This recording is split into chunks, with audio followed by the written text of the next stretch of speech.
There's a powerful urge in each of us to live creative lives. As a matter of fact, that's why you're here. You have an intense desire, at times an overwhelming desire, to experience a life that is filled to overflowing with all the things that make living exciting and worthwhile. I'm talking about things like happiness, success, plenty. Plenty meaning all of the things that you need, with enough left over. You have an intense desire to have meaningful relationships. What about adventure and travel? Don't tell me that there's not a spirit in you that hungers and thirsts for exciting moments. Of course there is. Opulence, which means more than is needed. It's a part of you that believes and desires that it is worthy of far more than you could ever possibly need. Why not? Because how can you share with others unless you have things that are beyond your own needs? And remember that you are creation's own incredible child, and you were designed to experience things that are beyond just your workaday world or life. You know, more than just your daily bread. There's a facet of us, though, that almost feels guilty when we think of having more than we need, especially in terms of luxury. But look around you and you will see that this magnificent universe is luxuriant and opulent, filled full of glorious things. And you, being an expression of it, are also designed to live your life in a similar manner, and that's why this urge is a driving force in your own heart. If it were not possible to achieve the abundant good life that you hunger and thirst to find and to experience, then that irresistible urge would not be there. But because it is there, and because it's so powerful, there are men and women who have never learned how to properly satisfy and fulfill its longing, and therefore they tend to turn to self-defeating actions and practices in an attempt to achieve this good. That's what a criminal is. A criminal is someone who has the same desires that you and I do, but for whatever reasons have come to believe that it's possible to achieve his or her good at the expense of other persons, or to believe that a free lunch is possible in this universe, and it really is not. There's nothing for free. You have to fulfill the conditions of the good that you seek. And that's why we are learning how to practice the natural success system that is built into us and into each of nature's creations. You do know that nature has never created an organism, a being, that nature did not build into that organism, that being, its own success system. That organism, that being, from the lowest to the highest, is capable of achieving its destined good. And if this is true for the lowest, then think how much more true it is for you who represent the highest level of nature. And so, you could not possibly be built for the fulfillment of those desires unless you had within you, built within you, a success system that never fails.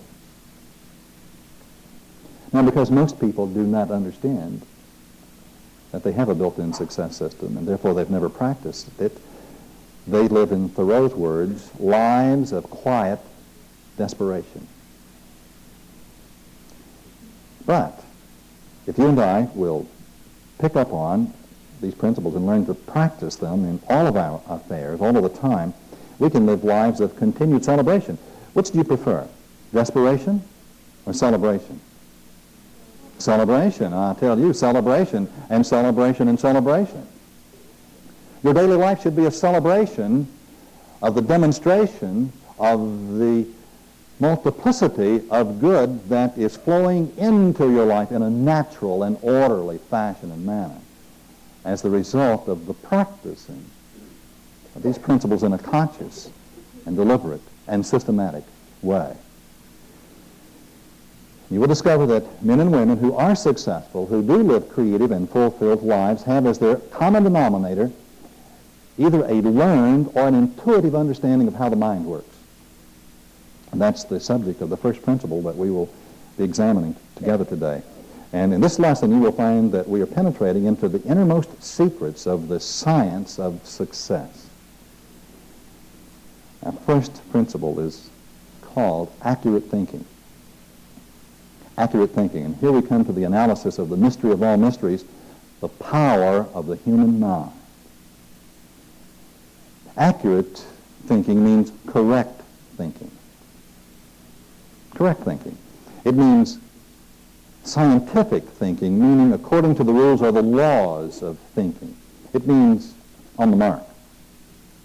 It means the kind of thinking that is self-enhancing, not self-defeating.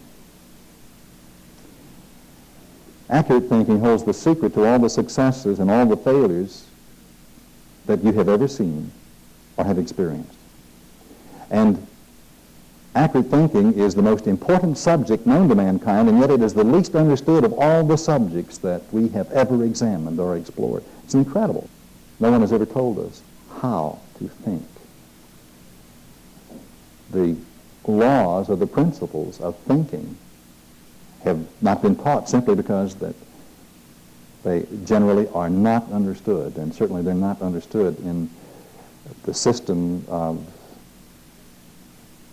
education that we have been exposed to from the time of our youth. Now let's think about the power of thought for the moment. It is the most mysterious and yet the greatest of all the powers available to mankind. The power of thought is the most dangerous or the most beneficial power that we have, depending on how we use it. Every creation of man, whether good or bad, is created first in a thought pattern, without exception. Anything that you see that man has caused to come into existence on this planet was first an idea or a thought pattern in the mind of one or more persons. There are no exceptions. There can be no exception.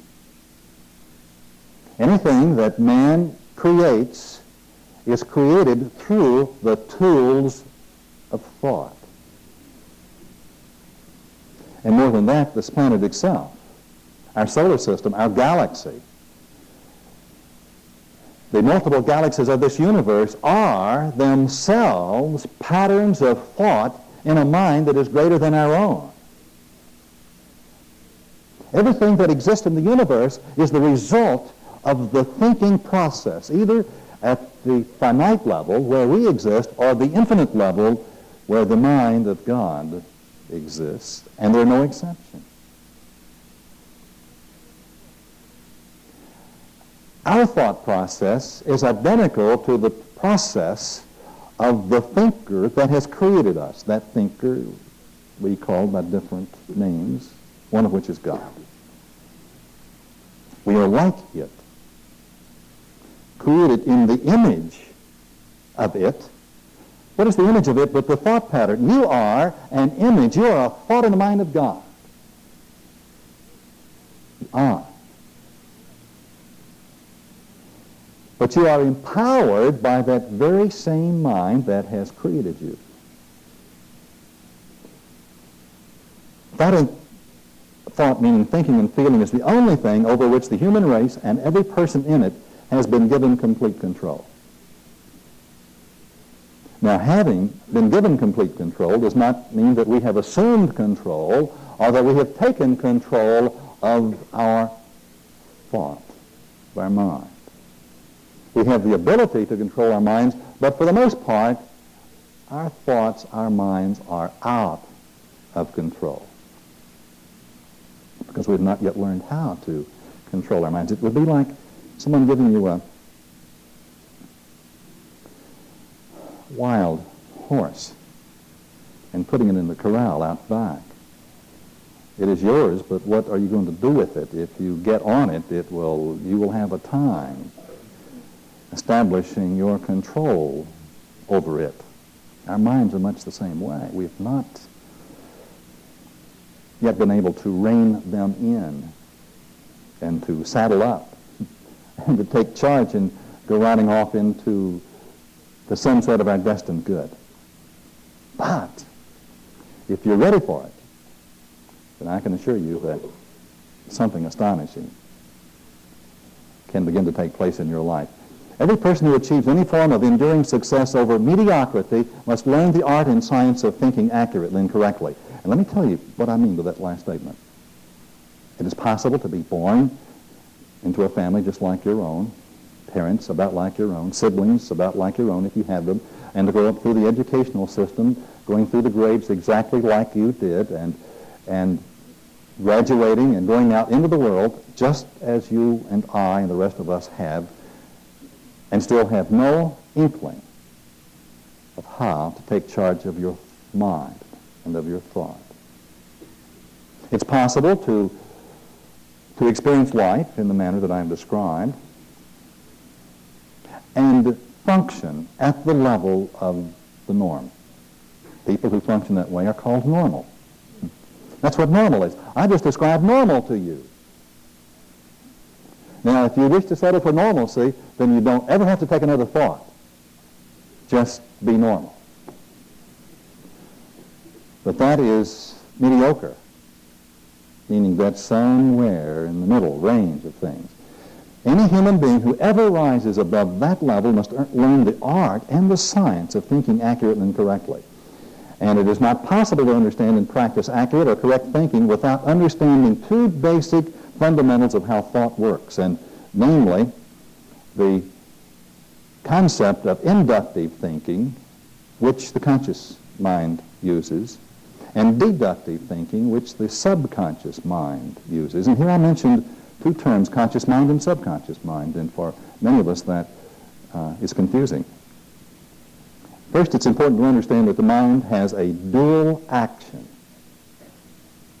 Not a dual nature, but a dual action. It is as though we have an inner mind and an outer mind. But they're not two minds. They're two activities of the one mind which we are, which I am. The inner mind we call the subconscious, and it reasons deductively. Now, I'll explain deductively in just a moment. The outer mind we call objective or conscious, and it reasons inductively. Deductive reason is the pure syllogism or form of logic that reasons from a general premise to a specific conclusion or result. I'm going to clear this up in just a moment. And that type of reasoning shows why a third proposition must result if two other facts or propositions are assumed. But deductive reasoning cannot determine or decide if the two initial assumptions are correct. Example, a major premise. Someone decides that all men are foolish, and that has been decided by persons in the past. The minor conclusion is then that George is a man, and so therefore George is foolish. If all men are foolish and George is a man, it's logical to assume that George is foolish. Well, that may not explain very much, but listen to this example. The first premise, nothing good ever happens to me. Have you ever known someone who believed that nothing good ever happens to them? As a matter of fact, they're quite proud of the fact. They will let you know regularly that nothing good ever happens to them. It really doesn't. And you explain to them very carefully that the latest event of their life was really good, and they'll say, no, no, no, you don't understand. Nothing good ever happens to me. They want you to know that clearly. Don't for a second think that anything good ever happens to them. Now, the second premise is that some things are happening to me. If I believe that nothing good ever happens to me, but some things are happening to me, and something is always happening, isn't it? Then the conclusion is that whatever is happening cannot be good. If nothing good ever happens to me, and whatever is happening is obviously not good. That is the conclusion. But wait a second. That is not just a concept. The mind that thinks that way experiences exactly what it thinks. There was an ancient statement that says, as a person thinks in their heart, so is their experience. And the subconscious mind is so powerful that what it accepts as being true, it must create as the living reality in the life of the person who believes that fact to be true. And the person, therefore, who comes to the conclusion that nothing good happens to them lives out a life in which nothing good happens.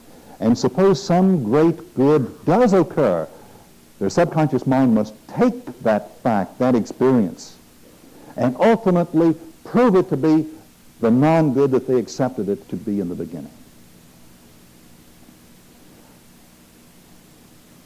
The subconscious mind that reasons deductively cannot decide what it believes. It must accept what the conscious mind thinks. Now, the same person that believes that nothing good happens to them, suppose they change their mind. Suppose, like Paul, they become transformed by the renewing of their mind. The renewing, meaning, suppose that person should decide and accept and practice very diligently coming to believe that everything that is good happens to them. Every experience is good. Suppose they can believe it. You have any idea what will happen to that person? Everything that happens will be good. All things work together for the good of the people who believe that everything that happens to them is good. It's incredible. But that's how the subjective, subconscious mind works. It is subject to the thoughts that we put into it. It cannot decide whether a thought is accurate or inaccurate. I'll prove that to you in just a moment. It must accept your judgment. It must accept your statement. It must accept your premise. And then it will carry that premise out to a final conclusion. A black cat's crossing your path of bad luck. First premise. A black cat just crossed my path. I will experience bad luck. And I will keep looking for that bad luck until it comes. There it is. I proved it to you. It's true. And even if the bad luck was not going to happen, my subconscious mind will create the exact and precise circumstances to cause me to have enough bad luck to be satisfied with the cat that crossed my path. The conscious mind makes all the choices. It is objective. And as a consequence of this, it follows that the subconscious mind is entirely under the control of the conscious mind, which with utmost fidelity reproduces in exact detail, working out to its final consequences, the scriptures say, unto the last jot and tittle, whatever the conscious mind decides and impresses upon it. And can you see now why control of our minds must be our own and not the control of other persons or other influences? I must take charge of my mind because my mind is always working. My subconscious mind is subject to the ideas that it is exposed to, whether they're yours or mine. And it will take them into itself and create an exact replica of the patterns of thought that I've impressed upon it. In the scriptures, the subconscious and conscious minds were given in certain analogies that were there. For example, the Garden of Eden. Have you ever heard of it? The Garden of Good and evil? Well, it was thinking and feeling, thought and feeling, that decided what was good and what was evil. And as man began to think, so did, and feel, so did men and women begin to experience. The Bible uses the desert as an example of how our minds work. And the Bible uses not only the garden, but seeds and sowing and harvesting. I was trying to find a way to show you in some greater detail, with some greater exactness, how the subconscious mind works. And I have here, for those of you who are listening on tape, a glass container that is filled with very rich soil. And for those of you who are with me, I want you to think of this container of soil as my garden. This is my garden. I've decided to plant a garden. And this garden is filled with a substance called subconscious mind. That's what you see there, subconscious mind. Because the soil of the earth is an exact equivalent of the subconscious mind. Let me show you how it works. I've decided that in my garden I want to plant some seeds. And the reason being that I'm tired of having a garden that's filled with plants that I did not decide to grow. All kinds of seeds have been blowing into my garden. Most of them weeds. And they grow. This soil, this subconscious mind that's here in my garden, does not seem to have the ability to decide the difference between weeds and flowers or vegetables. In the Bible and in other ancient scriptures, thoughts have been defined as seeds. And I have here some packets of seeds. I think I would like in my garden, I want to plant some flowers and some vegetables.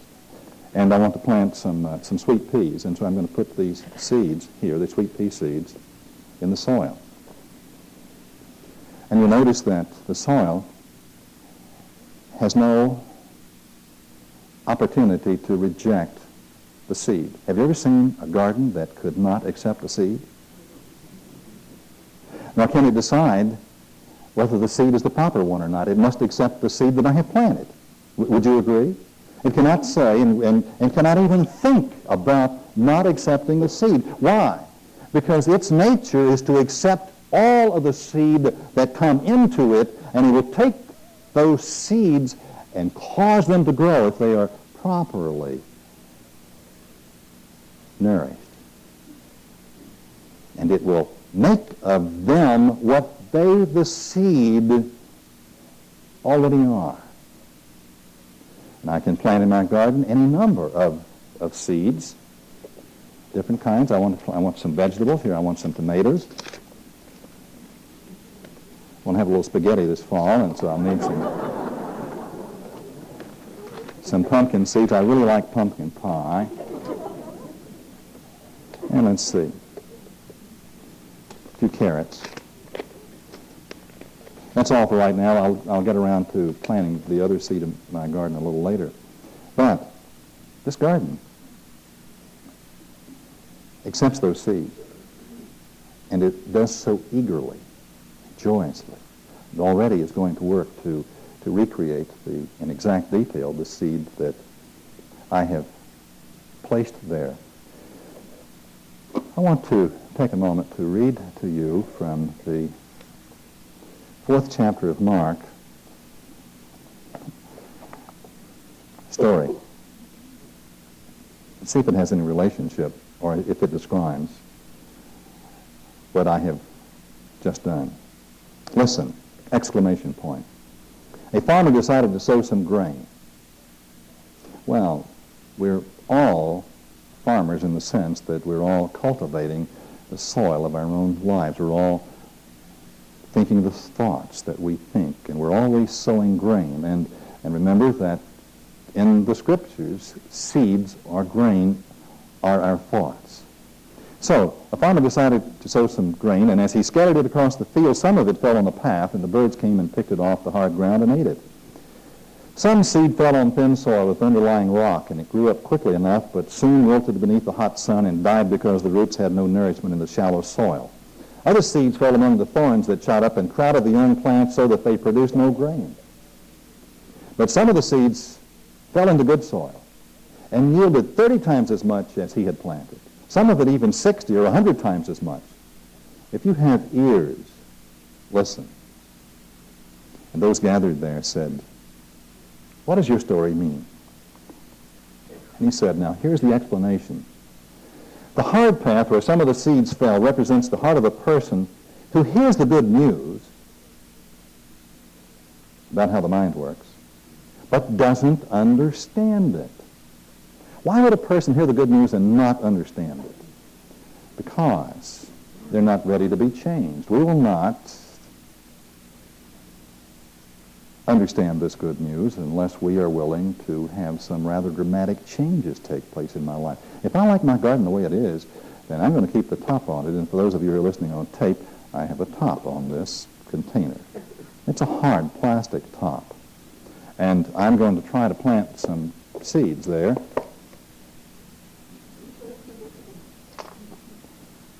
They fell on hard soil.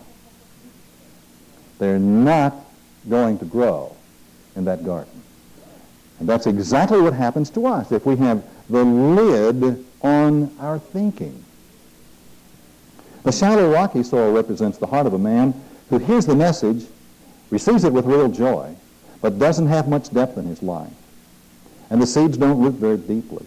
And after a while, when trouble comes or persecution begins because of his beliefs, his enthusiasm fades and he drops out. Oh, yes, this is a person who really has decided for a moment that he wants to do something about himself, and he hears these ideas and they sound just great, wonderful. I think it's marvelous. Plant some seed, plant some thought. I think I'll go home and tell my family and my friends what I'm doing. Gosh, I wish I really hadn't done that because, I really myself don't know what I'm doing. I have not been involved with these ideas long enough to know, and I immediately run into some resistance that would come out about like this. I know you've tried these silly things before. Who do you think you are that you can make such changes? Why don't you forget that silly stuff and stay home and take care of the kids where you belong? And for that person, the seed will not grow. The thorny ground represents the hearts of people who listen to the good news and receive it. But all too quickly, the attractions of this world and the delights, the allure of nice things come in and crowd out the good news, and so that no crop is produced. And that would be a person who would really be attracted to the planting of a new garden and the growing of it. But then it really is a lot of trouble, It means that I'm going to have to go to great lengths to change my thinking. It's a lot of trouble. And I think I'm a little bit too busy for that this season. I'm a very important person out there in the world. I have these responsibilities that I forgot to tell you about. I belong to the women's club, I belong to the men's club, and I bowl on Wednesdays and Thursdays.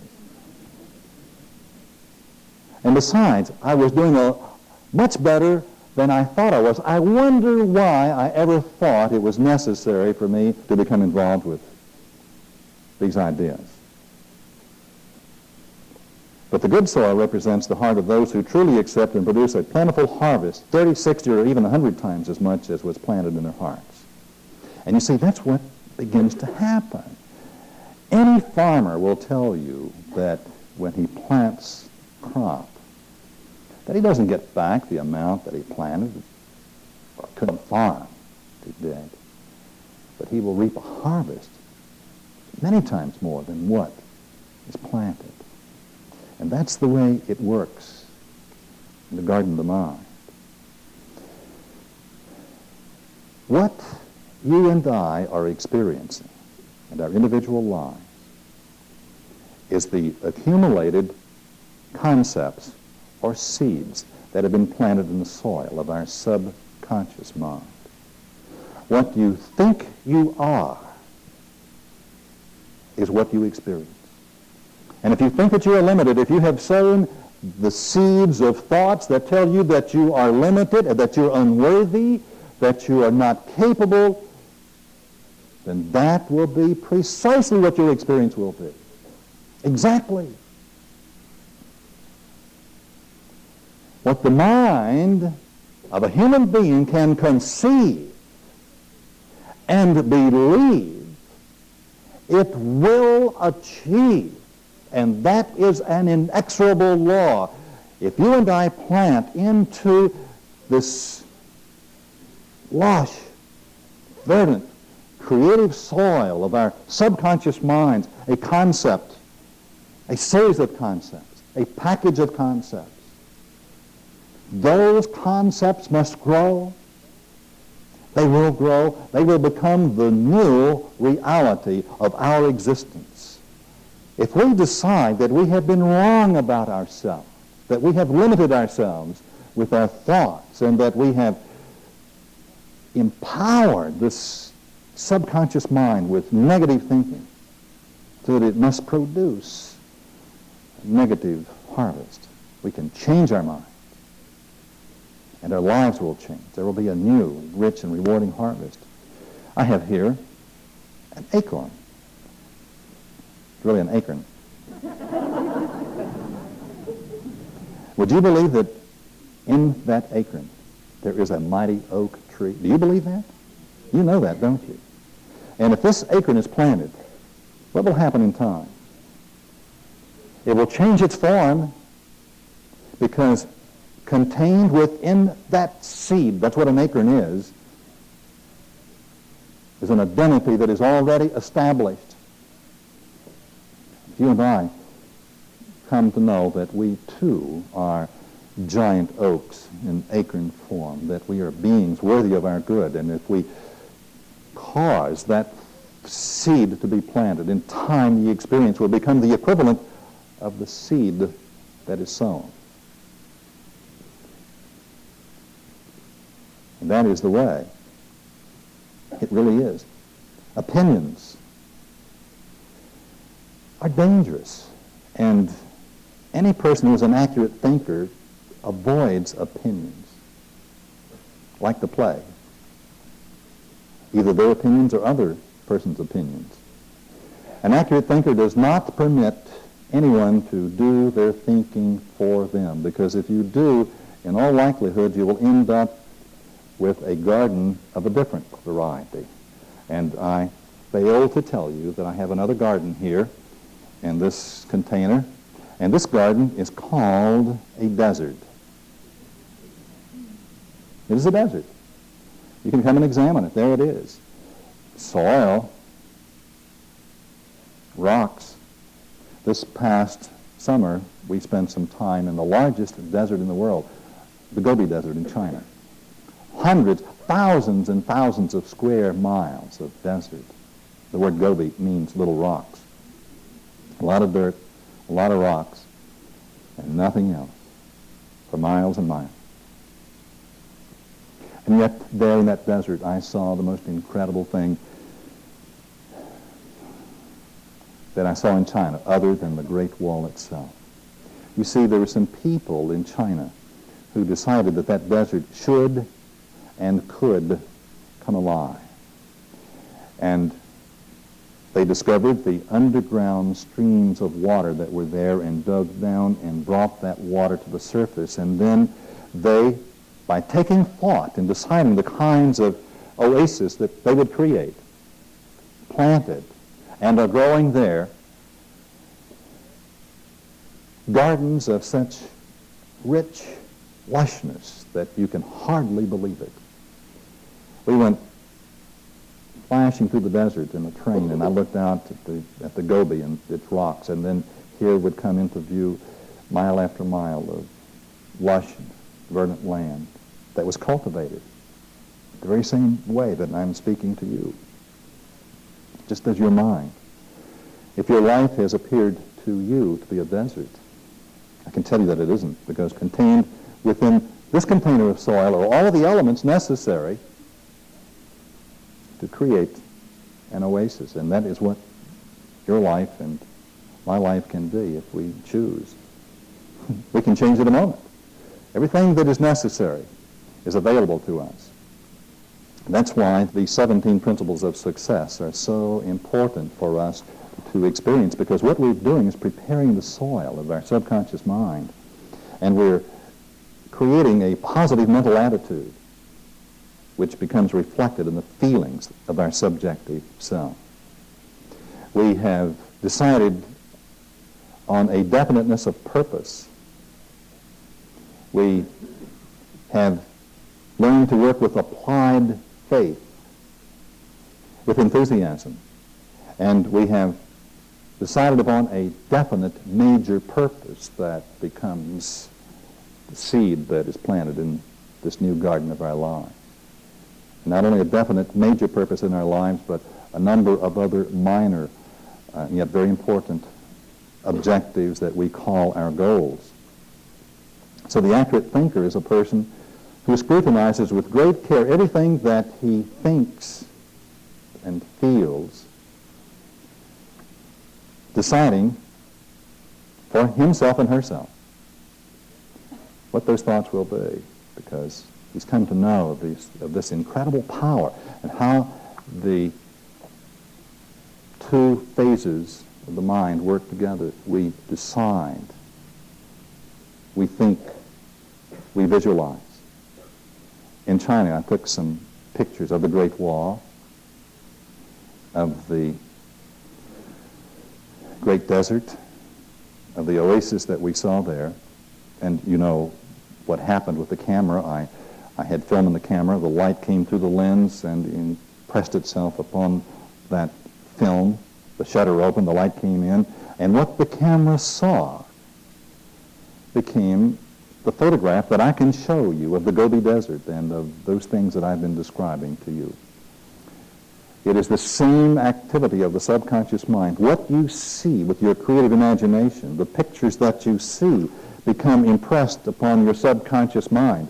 And so it is very important then to become consistent with your thought, to see only what you wish to have and not what you do not wish to have.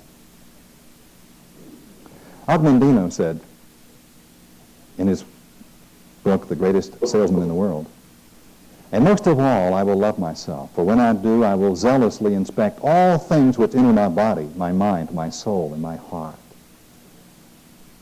Can you understand why he said that? "Never will I allow my mind to be attracted to evil and despair. Rather, I will uplift it with the knowledge and wisdom of the ages. If I let my mind be attracted to evil and despair, I will imprint those things upon the film of my subconscious mind. And it must, by its own law, and by the inexorable power and wisdom that is in it, recreate the patterns of thought that are watered by the feelings that accompany those thoughts. And so my life will become but a reflection of the seeds of thought that I have planted within myself. Rather, I will uplift it with the knowledge and wisdom of the ages. I will feed it with meditation and prayer. Never will I allow my heart to become small and bitter. Rather, I will share it, and it will grow and warm the earth. I will greet this day with love in my heart, and with excitement, and with complete confidence that these things that I decide upon shall be established for me. But I must make the choice with the conscious mind, and knowing that a choice once made and then directed, my attention will ultimately become the living reality. And that brings us to the second principle, which is controlled attention. Controlled attention is organized mind power. Controlled attention is the highest form of self-discipline, and controlled attention is the act of coordinating all the faculties of the mind and directing their combined power to a given end or definite objective. Many years ago, when I first became involved with these principles and beheld the truth of them and began to practice working with my mind, selecting my thoughts, my images, my patterns, my dreams, letting the dreams in my heart become my new goals, my definite major purpose, and holding those thoughts in my mind, long moments at a time, meditation, and then coming back to them and directing my attention, forcing my mind to be focused on what I wanted, not what I did not want. You see, I had created what I did not want simply by not wanting it. I had to change the method that I was using. And as I observed this incredible phenomena of first-hand being able to experience my thoughts being focused and held and directed and believed and cultivated with positive emotions and active faith, and then to see that harvest of things occur, to see the phenomena in the world change, to see what I was thinking and feeling become the new living experiences of my life. I can tell you there's nothing on earth more exciting than this kind of demonstration. The subconscious mind always remains active, even during our sleep. And it works continually by reactions to the influences which reach it. And so I must determine on an ongoing basis, what are the influences that reach this powerful force that is my subconscious mind. Controlled and directed attention. It's impossible to make our demonstration until we're willing to work with that kind of a mental and emotional and spiritual discipline. The third principle that I would share with you is called teamwork or cooperation. And teamwork is a willing cooperation and coordination of effort to achieve a specific objective. But let me say it differently. This universe is filled with all manner of created things that are working together. Life works with itself. It has its own team. Everything on this planet and all of the planets in our solar system and all of the suns in our galaxy and all of the galaxies of the universe and all living things therein and thereon work as a team. It's the nature of life. There's only one exception, and that is in the human race. It is we who have learned to not practice being a part of the team. Let's you and I make a decision right now that teamwork is not something that we're going to ask for from other people. It's something that we're going to give to all persons. We're going to be on their team. The next time you eat out, you're going to be on the team of your waitress. And what this means is that when she comes to take your order, you will already have decided what you wish to order. You realize that her time is important to her, and so you're not going to wait till she gets there to pick up the menu. And then say, gosh, I really don't know what I want. You're on her team. You're going to assist her, even though she did not ask. You're going to support her. And when she arrives at your station, you will know what you want, and you will order it just like you're on the team. And then when you leave, of course, a handsome tip, because you're on her team. Let's you and I decide that we're going to be on the team of everyone that we know. Now, there's only one exception to that, and it is this, that we will not cooperate with other persons in their self-defeating behavior. We will not enable them to defeat themselves. They will wish us to do so. They will try very hard to get us to cooperate with their unacceptable behavior. You do understand what I'm talking about, don't you? But we will not.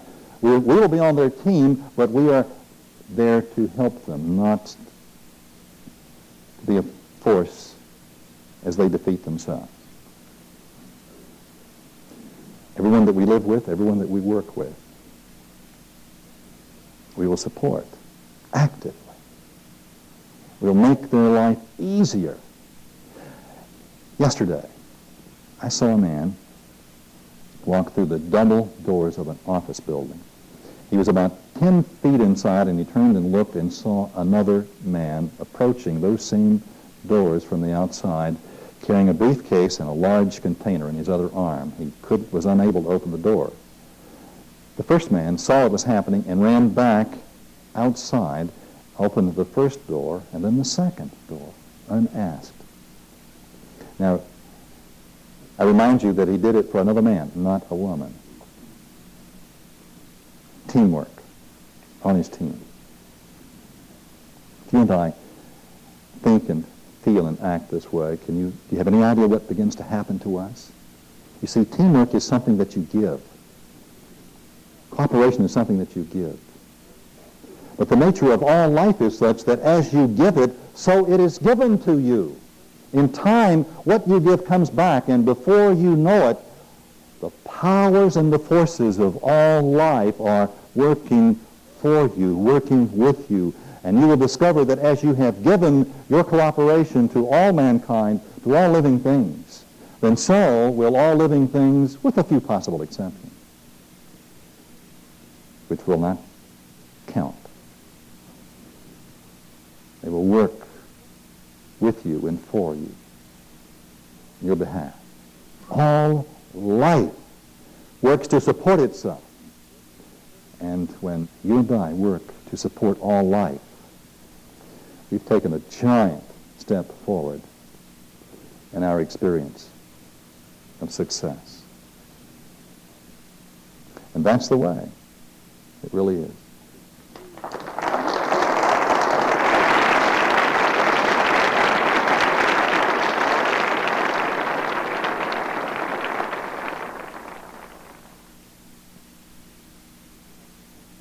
To continue this presentation, please fast forward to the end and turn the tape over for proper cueing of side 2.